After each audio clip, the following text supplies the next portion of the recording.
You are Taiwan's digital minister. Thank you so much for joining us today. Really happy to be here, and good local time, everyone. Thank you. So you are gonna talk to us about the role of technological innovations, and we're gonna see whether they help to strengthen democratic societies through digitalization. So very much looking forward to hear your talk, and afterwards we will get together again for a chat. Thank you. So my talk will be rather brief. It will be a brief overview about the three pillars of digital social innovation, and that's fast, fair, and fun. In Taiwan, the pandemic with no lockdown so far. We're not perfect. Today is around 100 or so confirmed cases and around a single digit of people dead. So but we've managed to counter it for the past year and a half with no, and also we've countered the infodemic, the information overload that often assists with the time of pandemic. Again, with no takedowns, neither the administrative takedowns nor the related to the large private, more antisocial corners of social media takedowns.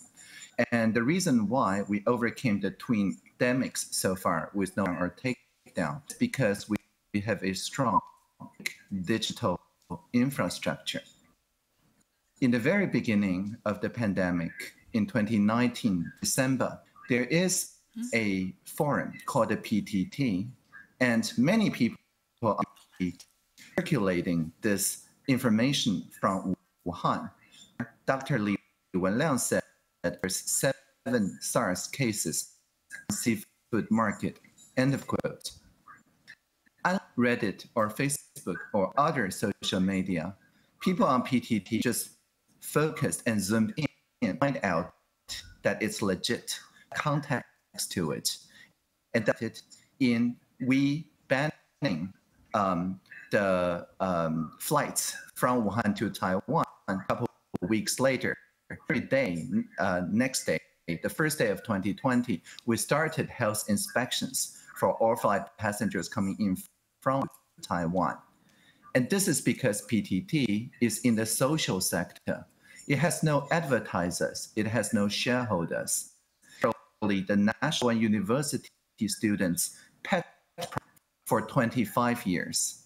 It runs on software. It's co-governed with people who use it. And PTT is not the only space designed to facilitate what we call digital competence and media competence. Anyone can pick up the phone and call the toll-free number 192 to report what's going on in the ground. So for example, last April, there was a that just took them and called and said, hey, you're rationing out mask, but all I get is this pink mask. And I don't want to wear it to school, for all the boys in my school have navy blue medical masks. Well, this toll-free number, which picked up more than 2 million calls last year alone, escalated the situation immediately to the participation officer. You see, ministry, we have a team of people, altogether around 100 people now. It's the media officer engaging journalists or the officer engaging the MPs, the participation officer engage trending hashtag and citizens petitions and young boys calls. So at the suggestion of the participation officer of the health ministry, the next day, on the difference, all the medical officers wore pink. Minister and for Audrey a couple Tang, of weeks, pink. I'm sorry, I have to interrupt there because the connection, unfortunately, yes, okay. The connection is not great. So what we'll try to do is we will try to get to the interview directly, and we'll see whether it will work out that way better. All right? Definitely. So let's just proceed to the interview. Okay, thank you very much. So I know that in Taiwan, you had actually involved hackers to help you in the fight against the spread of COVID-19. So tell me, what was the responsibility of those hackers? Civic hackers of Taiwan gathers in a community called G0V or Gov0. And for the digital service in the government, which ends in something OV.TW, if the soldier doesn't like it, instead of protesting, they can have a demonstration as in a, so they just build something that G0V.TW as a violative, always in open source, ready for the government to merge back. So for example, last April, we rolled out this entire mask pre-order, but it's based on the mask rationing co-created by civic hackers that show in real time the availability of PPEs in nearby pharmacies. And the same group of people also collaborated just months ago to co-create a SMS check-in system. So instead of downloading an app, just the built-in camera of all the phones and so on, can to scan a self-print QR code that enable contact tracing without any privacy detail left at the venue that you scan the code. And only the telecom retain the scanned code. Government have the code unless the contact tracer specifies for it. There's many other designs done this way where the norm from the is first set by the civic hackers, accepted public, amplified by the government, and then implemented in the economic sector. I call this the people-public-private partnership. All right. So these hackers, they were working together with you, if I have to summarize there, because again, the connection unfortunately is not very good.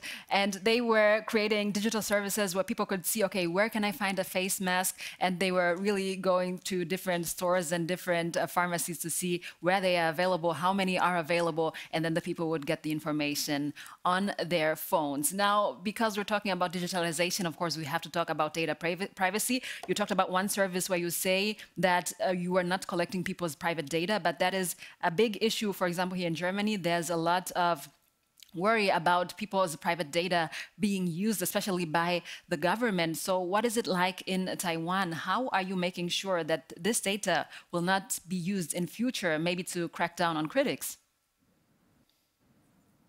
We make sure people only at the place where they already trust the place. That is to say, instead of concentrating on large multinational corporations, concentrating on the state apparatus, we make sure that if you trust the shop owner more, then you just write your handle and your contact phone on a slip of paper and put it in the box to the venue. If you trust the venue owner less, maybe it's a chain of stores, a large chain of stores. If you don't trust that particular store, you use your phone to scan the QR code and store the check-in data at telecom and nowhere else. Again, you probably already trust your telecom somewhat to choose one of the five in Taiwan. So there is a choice and there is a way to make sure people only put data in a place they already put the data before the pandemic. We don't invent whole new data collection points, whole new data collection devices in the pandemic because it's difficult to audit for cybersecurity and privacy. Thank you. So maybe that is a strategy that will also be adopted by other countries around the world, because there are many countries that have these corona warn apps, and maybe that would be a good tip for them. Ms. Audrey Tang, you're Taiwan's digital minister. Thank you so much for joining us today at the Global Media Forum. I'm really sorry also to our audiences that the line was not perfect, but we were able to understand the basics of what you are telling us about digital innovations in Taiwan, especially when it comes to participation and also to fighting COVID-19. Once again, thank you very much for being here with us.